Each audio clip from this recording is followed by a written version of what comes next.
Бізде Audi S4 ғой, 2891 жылғы. Мынау қазір катушканы қалай исправный екенін білеміз.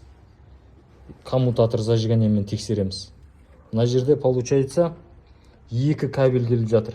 Мынау біреуі мынаның астынан келіп жатқан мынау ақ. Бұл үшеуі кетеді, постоянно плюс барады. Мына катушкаға барады. Үш катушкаға бір плюстан барады. Первичный обмоткаға. Екіншісі мына жерден 3 минус импульспен шығады. Ол импульспен коммутатордан келеді. Мына жаққа компьютерден келеді. Мына жерде получается екінші контакт. Екінші контакт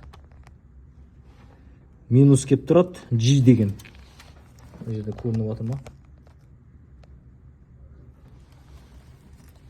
Мына жерден қарасақ та қалың кабель минус келіп жатыр. Қалың қоңырақ. Қалған үшеуі импульс келеді. Бұл компьютерден келеді. Қазір осыны тексеретін боламыз.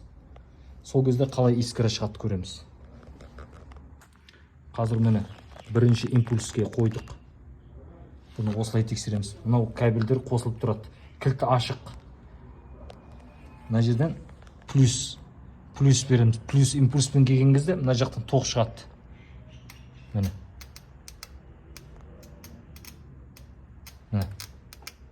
Бірінші катушка целый істеп тұр.